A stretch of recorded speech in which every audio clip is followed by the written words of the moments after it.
Oui, Mathias Fekl qui s'est rendu avant d'être aux côtés de François Hollande ici à l'Elysée avec les forces de l'ordre sur place sur les Champs-Élysées pour échanger avec eux. Il devrait se rendre au chevet de l'un des policiers blessés lors de cette attaque terroriste. Mathias Fekl qui a participé aux côtés de Bernard Cazeneuve, le Premier ministre, et de Jean-Jacques Urvoas, le ministre de la Justice, à une réunion de crise exceptionnelle à l'issue de laquelle François Hollande, vous l'avez dit, s'est exprimé très rapidement employant les mots de terrorisme avant même la revendication de l'État islamique qui reste donc à confirmer. François Hollande qui a annoncé aussi la tenue d'un conseil de défense extraordinaire demain. Le président de la République qui devait se rendre en Bretagne, déplacement annulé comme l'ensemble ou presque des candidats à la présidentielle. François Fillon, Marine Le Pen et une partie du déplacement de Benoît Hamon n'auront pas lieu demain. Seul Emmanuel Macron, pour l'heure, maintient son déplacement en Normandie et dans les Hauts-de-France. François Hollande qui a adressé évidemment ses premières pensées à la famille de la victime du policier tué ce soir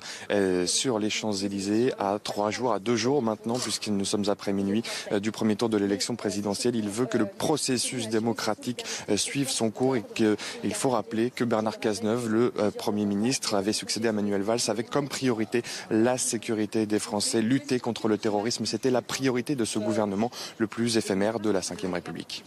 Loïc Signor avec Océane Le Rouge à l'Elysée. Merci évidemment. Vous nous rappelez dès que cette conférence de presse au point presse du ministre de l'Intérieur débute. On le suivra en direct sur CNews, comme on suit en direct cet événement depuis le début. Cette édition spéciale qui se poursuit depuis maintenant 21h20 environ.